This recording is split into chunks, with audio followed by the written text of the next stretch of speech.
Hello friends, स्वागत है आपका अपने यूट्यूब चैनल विशाल ट्रेडर में। और आज के इस वीडियो में हम बात करने वाले हैं टाइप्स ऑफ मार्केट एनालिसिस के बारे में।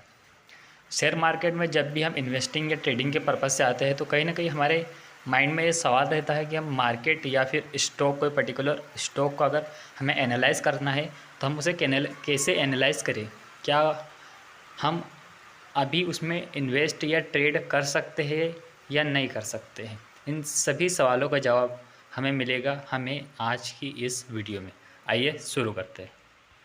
सबसे पहले इन शेयर मार्केट में एनालाइज करने के लिए दो तरीके होते हैं। सबसे पहला होता है फंडामेंटल एनालिसिस और दूसरा होता है टेक्निकल एनालिसिस। सबसे पहले हम बात करेंगे फंडामेंटल एनालिसिस के बारे में। फंडामेंटल एनालिसिस क्या होती है? जब भी हमें शेयर मार्केट में ट्रेड या इन्वेस्ट करना होता है तो हम किसी भी पर्टिकुलर स्टॉक को फंडामेंटल एनालिसिस से भी एनालिसिस कर सकते हैं और टेक्निकल एनालिसिस से भी एनालाइज कर सकते हैं। तो फंडामेंटल एनालिसिस क्या होता है? फंडामेंटल एनालिसिस में हमें किसी भी पर्टिकुलर स्टॉक या सेक्टर के फंडामेंटल चेक करने होते हैं। जैसे उस सेक्टर या फिर उस पर्टिकुलर स्टॉक का काम क्या है, वो कंपनी जिस भी हम कंपनी में इन्वेस्ट कर रहे हैं उसका काम क्या है, उस कंपनी के पास एसेट्स कितने हैं, उस कंपनी के पास लायबिलिटीज़ कितनी है, कंपनी का प्रॉफिट कितना आ रहा है, कंपनी का फ्री कैश फ्लो कितना है, कंपनी का इबिटा कितना है, या फिर उस सेक्टर या उस पर्टिकुलर स्टॉक का पी रेशो क्या है। पी रेशो का मतलब होता है प्राइस अर्निंग रेशियो, मतलब हमें 1 रुपया कमाने के लिए हमारे कितने रुपए इन्वेस्ट हो रहे हैं, ये होता है पी रेशो। फंडामेंटल एनालिसिस में सबसे पहले देखा जाता है कंपनी एनालिसिस। सबसे पहले हम करते हैं कंपनी का एनालिसिस। कंपनी के प्रमोटर कौन है, कंपनी का प्रोडक्ट क्या है, कंपनी का वर्क क्या है, कंपनी की सेल कितनी है, कंपनी का प्रॉफिट कितना है, कंपनी का रेवेन्यू कितना है, कंपनी के पास रिकरिंग रेवेन्यू आ रहा है या नहीं आ रहा है, कंपनी का वर्क करने का मॉडल क्या है, B2B है या B2C है। और उसके बाद में हम देखते हैं इंडस्ट्री एनालिसिस। वो कंपनी जिस भी इंडस्ट्री में काम कर रही होगी, चाहे वो फार्मा इंडस्ट्री हो, एनर्जी इंडस्ट्री हो, या फिर वो मैन्युफैक्चरिंग इंडस्ट्री हो, सीमेंट इंडस्ट्री हो, एनर्जी इंडस्ट्री हो, कोई भी इंडस्ट्री होगी, तो सबसे पहले हम उस इंडस्ट्री का एनालिसिस करेंगे। पहले कंपनी का एनालिसिस, उसके बाद इंडस्ट्री का एनालिसिस, उसके बाद हम एनालिसिस करेंगे इकोनॉमी। जो भी हमारे देश की इकोनॉमी है, उस इकोनॉमी का हम एनालाइज करेंगे। क्या उस आगे हमारे देश में ग्रोथ हो सकती है, अगर ग्रोथ है तो ग्रोथ कितने % हो सकती है, क्या हमारे देश की GDP बढ़ रही है या नहीं बढ़ रही है, हमारे देश का जो GST कलेक्शन है वो हर तीसरे महीने में, हर क्वार्टरली रिजल्ट कैसा आ रहा है, या फिर हम जिस भी कंपनी में इन्वेस्ट कर रहे हैं उस कंपनी का क्वार्टरली रिजल्ट कैसा आ रहा है, उस कंपनी का पास्ट क्वार्टरली रिजल्ट कैसा था। और उसके बाद में बात करते हैं फ्यूचर प्रॉफिट आउटलुक। क्या जो कंपनी, जिस भी हम पर्टिकुलर स्टॉक या कंपनी में इन्वेस्ट कर रहे हैं, वो कंपनी का आगे फ्यूचर होगा या नहीं होगा, क्या वो कंपनी आगे फ्यूचर में सस्टेन रह पाएगी या नहीं रह पाएगी। आपने बहुत सारी कंपनियां देखी होगी जो आज से कुछ साल पहले तक थी और अब वो नहीं है, जैसे कि नोकिया। फंडामेंटल एनालिसिस में जैसे हमने अभी पीछे बात की, कंपनी का अर्निंग देखी जाती है, कंपनी का एक्सपेंस देखा जाता है, क्या उस कंपनी के पास खर्चा कितना है, कंपनी का एसेट्स कितने हैं, मतलब कंपनी के पास जो टोटल उसकी संपत्ति है वो कितनी है, टोटल उसके पास लायबिलिटीज़ मतलब कंपनी के ऊपर कर्जा कितना है, क्या कंपनी के एसेट्स है जो वो उसकी लायबिलिटी से कम है या ज़्यादा है। ये सब सारी चीज़ें देखी जाती है फंडामेंटल एनालिसिस में। और अब हम बात करते हैं टेक्निकल एनालिसिस। टेक्निकल एनालिसिस होता क्या है और टेक्निकल एनालिसिस हम कैसे कर सकते हैं।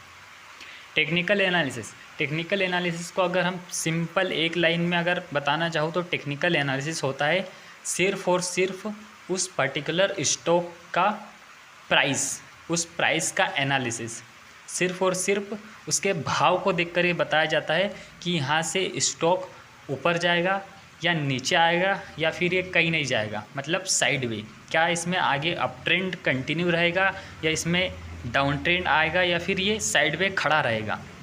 ये जो भी मैं टेक्निकल चीज़ें अभी इसमें यूज़ कर रहा हूँ, जैसे अप ट्रेंड, डाउन ट्रेंड या साइडवे, ये सब सारी चीज़ें हम आगे की वीडियो में आगे डिस्कस करेंगे। अभी हम बात करते हैं सिर्फ टेक्निकल एनालिसिस की। टेक्निकल एनालिसिस होता क्या है?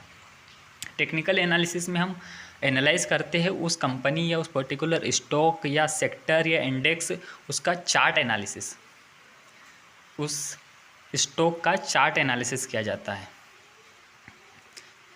चार्ट एनालिसिस में हम देखते हैं कि उस कंपनी का अभी करेंट प्राइस क्या है, क्या उसमें आगे क्या हो सकता है, ये सब देखा जाता है टेक्निकल एनालिसिस में।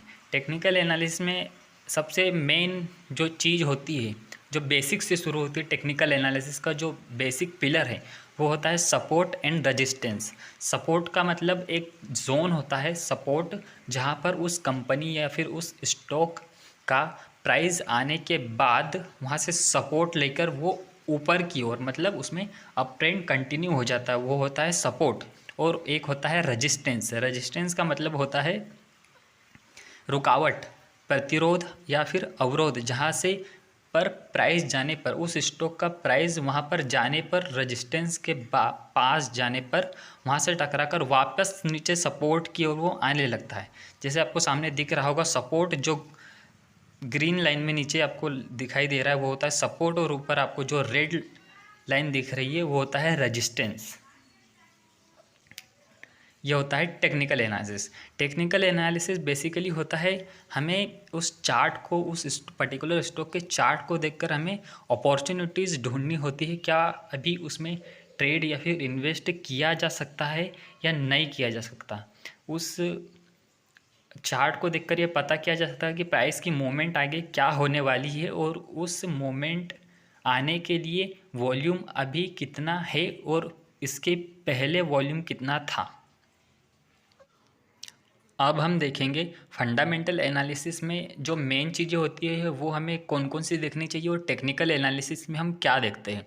फंडामेंटल एनालिसिस, फंडामेंटल एनालिसिस में देखा जाता है कंपनी का प्रॉफिट, लॉस, बैलेंस शीट, डेब्ट टू इक्विटी रेशो, उस कंपनी का वर्क, कंपनी का प्रोडक्ट, उस कंपनी में जो उसके प्रमोटर्स है उन लोगों की होल्डिंग, उस कंपनी का रेवेन्यू, और बहुत सी सारी चीज़ें देखी जाती है फंडामेंटल एनालिसिस में। टेक्निकल एनालिसिस, टेक्निकल एनालिसिस में देखा जाता है उस पर्टिकुलर स्टॉक में भी कौन सा ट्रेंड चल रहा है और आगे कौन सा ट्रेंड इसमें हो सकता है, ये देखा जाता है टेक्निकल एनालिसिस में। टेक्निकल एनालिसिस में देखा जाता है support, resistance, trend line, volume, और बहुत सारे इसमें इंडिकेटर्स होते हैं, प्राइस एक्शन, कैंडलस्टिक पैटर्न और चार्ट पैटर्न, ये सब सारी चीज़ें देखी जाती है टेक्निकल एनालिसिस में। अब आपने जैसे आपको पता चल गया, एक होती है फंडामेंटल एनालिसिस और दूसरी होती है टेक्निकल एनालिसिस। अब जब भी हमें किसी स्टॉक में इन्वेस्ट या ट्रेड करना है तो हमें फंडामेंटल एनालिसिस करनी चाहिए या टेक्निकल एनालिसिस करनी चाहिए। तो अब मैं जो आपको बताने जा रहा हूँ वो बहुत ध्यान से सुनना। जो फंडामेंटल एनालिसिस होती है वो हमें बताती है कि हमें किस पर्टिकुलर स्टॉक में इन्वेस्ट या ट्रेड करना चाहिए, लेकिन जो टेक्निकल एनालिसिस होती है वो हमें बताती है कि हमें उस पर्टिकुलर स्टॉक में कब इन्वेस्ट और ट्रेड करना चाहिए, उसमें हमारा स्टॉप लॉस क्या होगा और हमारा आगे टारगेट क्या हो सकता है। यह होता है टेक्निकल एनालिसिस। और शेयर मार्केट में एक बहुत अच्छी बात है जो आपको बताना चाहता हूँ। यहाँ पर बोला जाता है भाव ही भगवान है। मतलब यहाँ पर अगर आपने सिर्फ चार्ट पढ़ना आपको आ गया ना, सब कुछ हो सकता है, सब कुछ। अब हम एक बार समराइज़ कर सकते हैं कि हमने आज की इस वीडियो में क्या देखा।